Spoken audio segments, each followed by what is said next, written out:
আর আপনি থাকেন কোথায়? আমি থাকি অ্যাকচুয়ালি আমার বাড়ি ঢাকুরি, আমার বাড়ি থেকে তাড়িয়ে দিয়েছে আমাকে। হ্যাঁ, যাই হোক ওসব বলে লাভ নেই। আমি এখন একজন অ্যানিমাল লাভারের বাড়ি থাকি।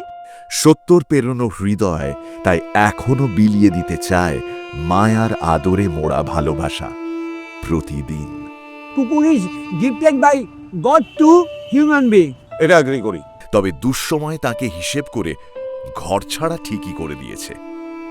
নিজের রক্তের সম্পর্করা মিথ্যে জালে জড়িয়ে তাকে বঞ্চিত করেছে সব কিছু থেকে। কষ্ট হচ্ছে? না, কোনো কষ্ট হচ্ছে না, আনন্দ হচ্ছে। আপনার কষ্ট হয় না? হ্যাঁ, হয় না। কষ্ট হলে আমি শুয়ে পড়ি। ওই যেমন ফোনে চার্জ দেয় না, ফোনটা শুয়ে পড়লে চার্জ হলো, শুধুই আমি ফোনের মধ্যে চার্জ হয়ে যাই। শুধু কিছু নিষ্পাপ চোখের দিকে তাকিয়ে ঝাপসা বৃদ্ধ দু চোখ আজও উঠে দাঁড়ায়, গুনে গুনে রাখে দিনের খুচরো সঞ্চয়। 3টের সময় গিয়ে জলাচ্ছি, যখন চোরও হাঁটছে আমিও হাঁটছি, চোর আমার চেন আমি চোরকে চিনি। অদ্ভুত এক জীবন দর্শনের নাম সুব্রত দাস। ভিভো প্রেজেন্টস কলকাতা বাইল্যান্স সিজন 1 এবার তোমাদের চোখে।